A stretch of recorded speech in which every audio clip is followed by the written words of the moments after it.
Gir Somnath collector સાહેબ દિગ્વિજયસિંહ જાડેજા દ્વારા ઉના તાલુકામાં આવેલ ગુપ્તપ્રયાગ મંદિર યજ્ઞશાળા તેમજ સ્કંદ પુરાણ આધારિત અતિ પૌરાણિક અને ભવ્ય મંદિર આવેલું હતું, જે સોમનાથ મહાદેવના મંદિરની સાથે તોડી પાડવામાં આવેલ હતું અને તેને ફરીથી જીર્ણોદ્ધાર કરવા માટે પરમ પૂજ્ય શ્રી મુક્તાનંદ બાપુના સંકલ્પથી અને ગુજરાત પ્રવાસન યાત્રાધામ વિકાસ બોર્ડ દ્વારા માનનીય કલેક્ટર સાહેબના સહાયથી અને તેમના વરદ હસ્તે ભૂમિપૂજન કરી પાયામુહૂર્ત કરવામાં આવેલું તેમજ પવિત્ર ચૈત્રી માસ દરમિયાન યજ્ઞમાં આહુતિ આપી બીડુનો હોમ હવન કરવામાં આવેલો હતો, જેમાં માનનીય કલેક્ટર સાહેબ દિગ્વિજયસિંહ જાડેજા, માનનીય પ્રાંત અધિકારી શ્રી પરમાર સાહેબ, ઉના મામલતદાર ભીમાણી સાહેબ, ઉના પીઆઈ શ્રી રાણા સાહેબ અને સિનિયર એડવોકેટ રામજીભાઈ પરમાર, નગરપાલિકાના ઉપપ્રમુખ શ્રી ચંદ્રેશભાઈ જોશી, સામાજિક કાર્યકર ધર્મેન્દ્ર ગોસ્વામી વગેરે સાધુ સંતોએ હાજરી આપેલી હતી.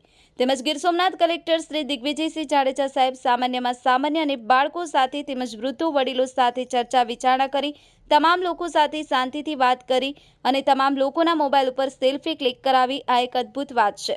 કાજલ Bamaniya, the mirror news, Una.